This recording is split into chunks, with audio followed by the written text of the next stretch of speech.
Salut! Voilà un titre de vidéo pour le moins original. Lire. Comment procéder à la lecture d'un roman et transformer cette activité d'apparence ennuyeuse en un tourbillon d'émotions fascinantes au bon goût de reviens-y. Si vous êtes déjà coutumier de la magie circonvolutionnaire que développe un bon roman sur un esprit réceptif, ne quittez pas la vidéo tout de suite et prenez plutôt la peine de résumer en commentaire votre ressenti par rapport à cela, afin de pouvoir donner un autre son de cloche sur le sujet.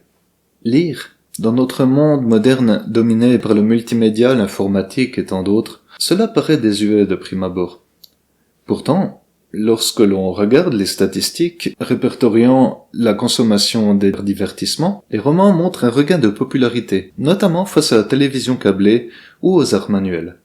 Entrons dans le vif du sujet avec le roman que j'ai écrit. Prenons un passage au hasard et entamons notre lecture. Le déjeuner matinal était un vrai buffet sucré qualité 4 étoiles. Michel faillit rester tétanisé à cette vue. Des céréales soufflées nature ou nappées, des fruits frais achetés, 3 sortes de pain tendre, du lait, du thé, du café, des jus de fruits en berlingot, 5 pâtes alimentaires et confitures. Ne regarde pas cette table, c'est chiant, hein. Et c'est l'erreur que font souvent les personnes ne sachant pas apprécier un roman. La lecture d'une œuvre d'auteur demande d'y mettre du sien. C'est un investissement de la part du lecteur, bien qu'il soit très minime par rapport à celui de l'auteur pour son œuvre. Écoutez ce que l'on obtient en y mettant juste un petit peu de bonne volonté. Le déjeuner matinal était un vrai buffet sucré qualité 4 étoiles. Michel faillit rester tétanisé devant cette vue.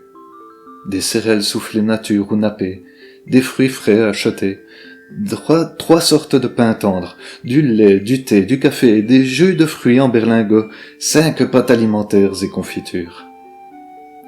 Ne regarde pas cette table comme ça, tu n'es pas obligé de manger de tout. Oui, pardon, merci Madame Smith. Oh, j'y prends beaucoup de plaisir, ce n'est pas grand-chose, prends ce qu'il te plaît. Je vois. Les services sont là. Oui, très bien. Le jeune homme remplit un demi-bol avec 2 sortes de céréales.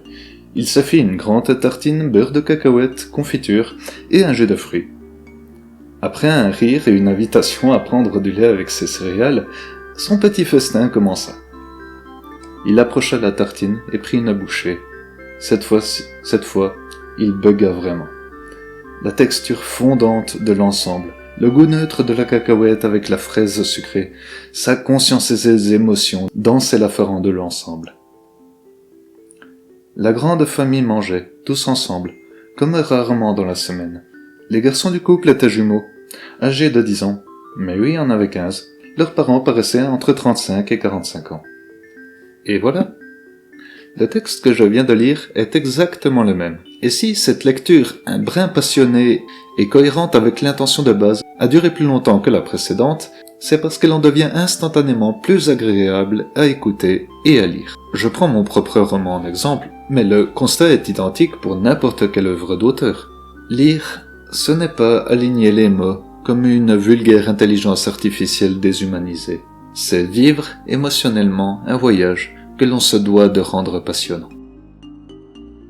Merci de m'avoir écouté. Vous connaissez la manière de me signaler votre intérêt pour mon contenu sur les différents réseaux sociaux. Et en attendant de vous revoir en différé ou en réel, que votre existence soit agréable.